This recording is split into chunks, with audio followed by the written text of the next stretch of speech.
हरे कृष्णा। तो सभी वैष्णव भक्तों के चरणों में दंडवत प्रणाम। श्रीमद् भगवद गीता अध्याय 1 श्लोक संख्या 2।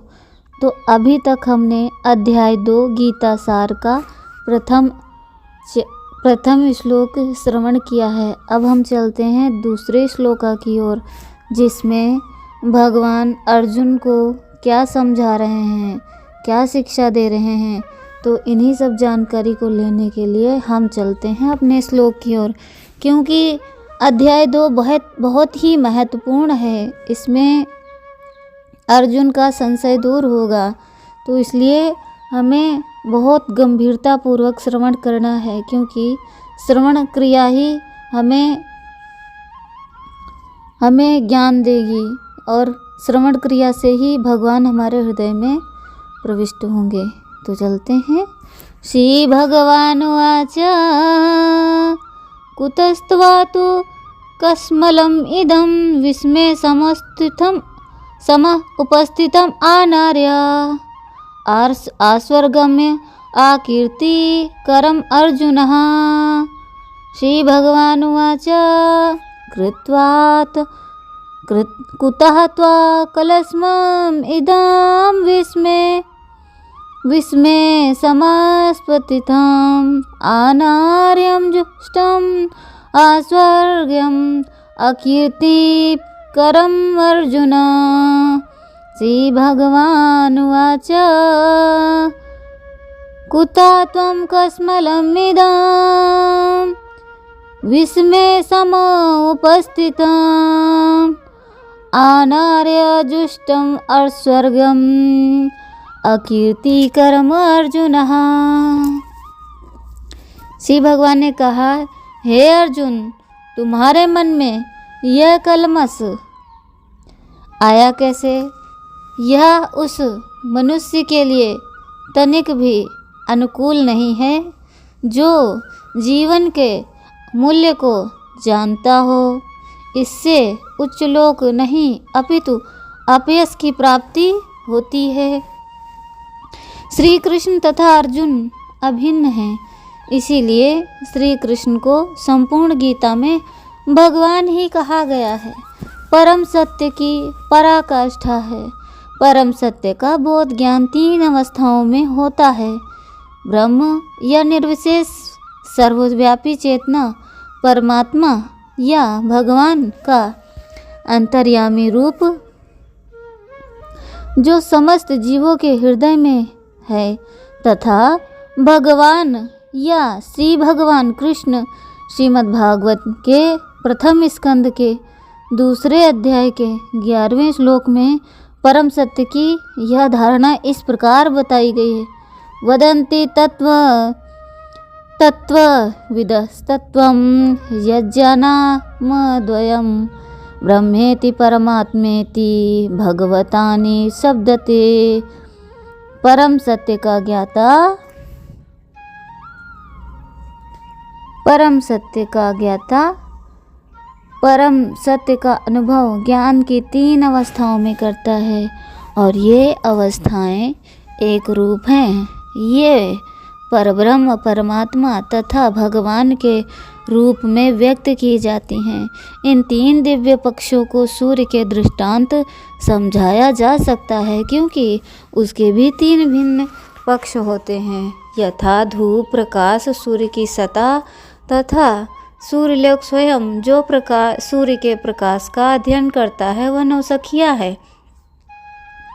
जो सूर्य के प्रकाश का अध्ययन करता है वह नौसखिया है। जो सूर्य की सतह को समझता है वह कुछ आगे बढ़ा हुआ होता है, और जो सूर्यलोक में प्रवेश कर सकता है वह उच्चतम ज्ञानी है। जो नौसखियाँ सूर्य प्रकाश, उसकी विश्वव्याप्ति तथा उसकी निर्विशेष प्रकृति के अखंड तेज के ज्ञान से ही तुष्ट हो जाता है, वह उस व्यक्ति के समान है जो परम सत्य के परब्रह्म रूप को ही समझ सकता है। जो व्यक्ति कुछ अधिक जानकार है वह सूर्य के गोले के विषय में जान सकता है, जिसकी तुलना परम सत्य के परमात्मा स्वरूप से की जाती है।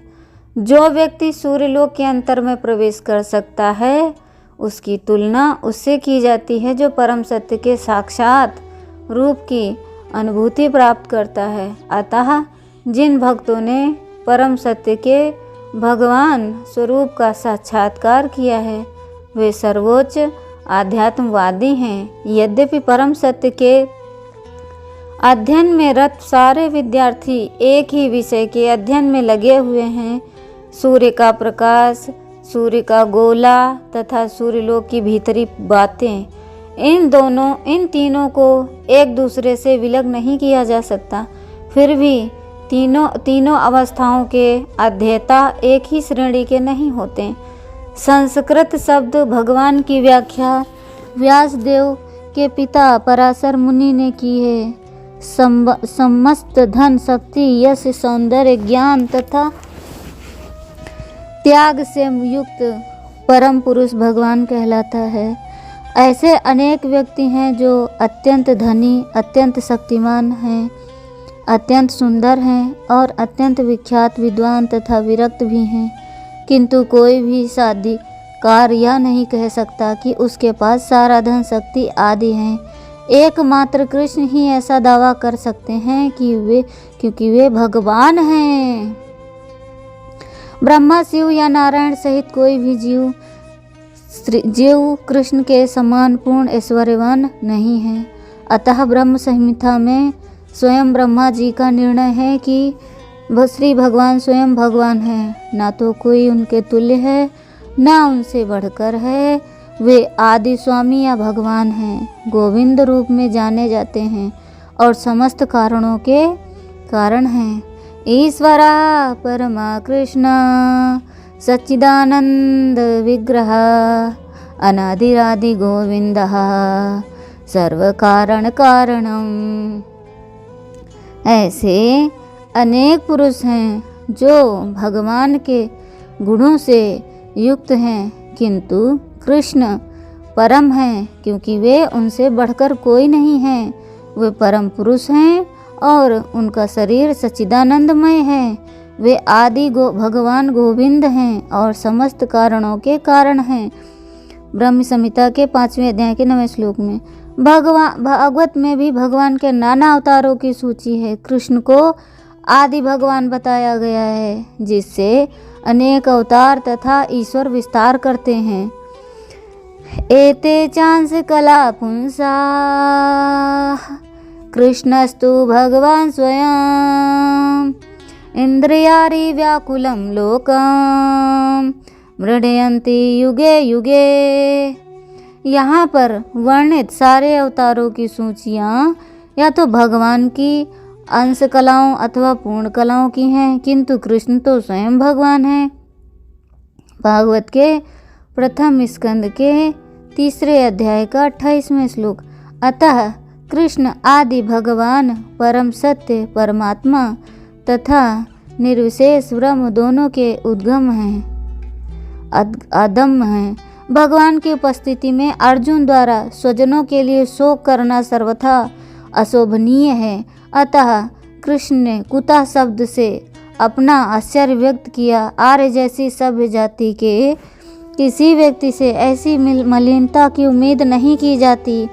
आर्य शब्द उन व्यक्तियों पर लागू होता है जो जीवन के मूल्य को जानते हैं और जिनकी सभ्यता आत्म साक्षात्कार पर निर्भर करती है। देहात्म बुद्धि से प्रेरित मनुष्यों को यह ज्ञान नहीं रहता है कि जीवन का उद्देश्य परम सत्य विष्णु या भगवान का साक्षात्कार है।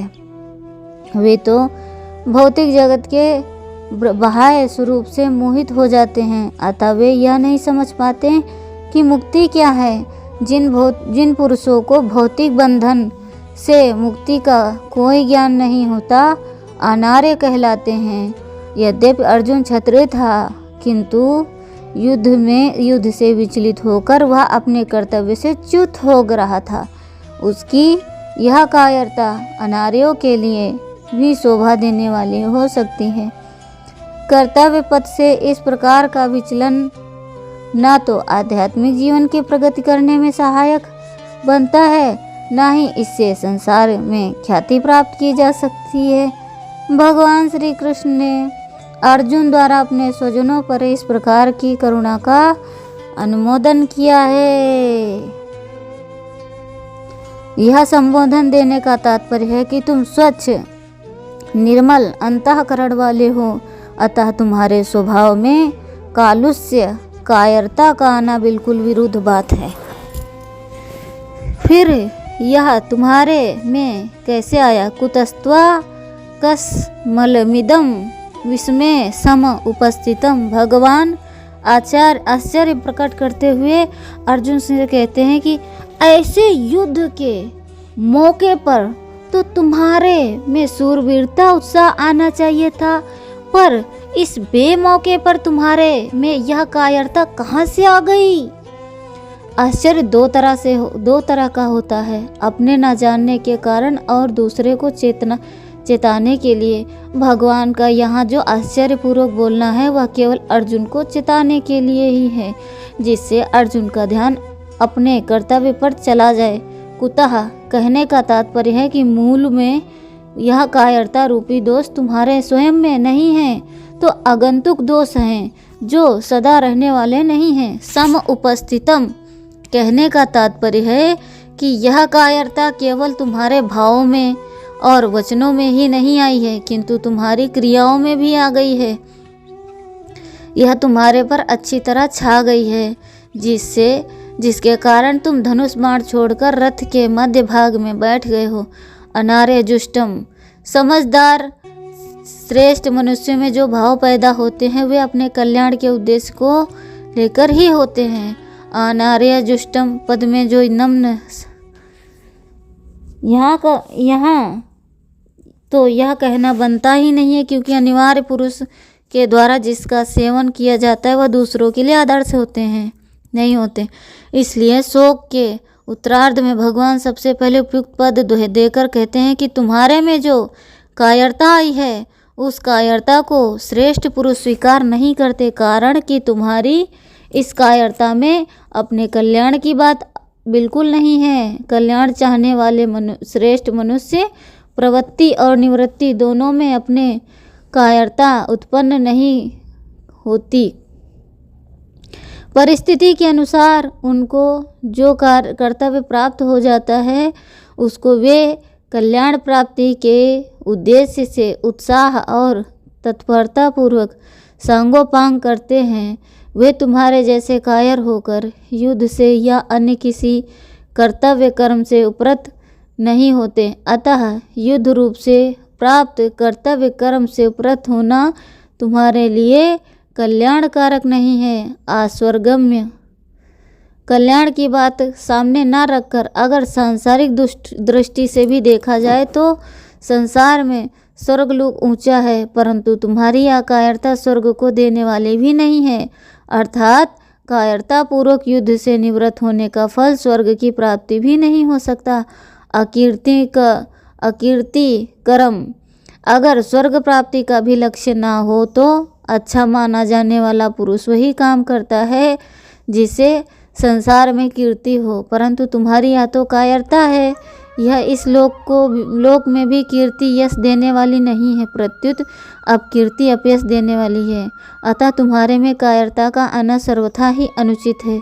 भगवान ने यहाँ अनार्य जुष्टम आस्वर्गम्य आस्वर्गयम और अकीर्तिकरम ऐसा क्रम देकर 3 बार प्रकार से मनुष्य बताए हैं। जो विचारशील मनुष्य होते हैं वे केवल अपना कल्याण ही चाहते हैं, उनका ध्येय उद्देश्य केवल कल्याण का ही होता है। नंबर 2, जो पुण्य आत्मा मनुष्य होते हैं वे शुभ कर्मों के द्वारा स्वर्ग की प्राप्ति चाहते हैं, वे स्वर्ग ही श्रेष्ठ मानकर उनकी प्राप्ति का ही उद्देश्य रखते हैं।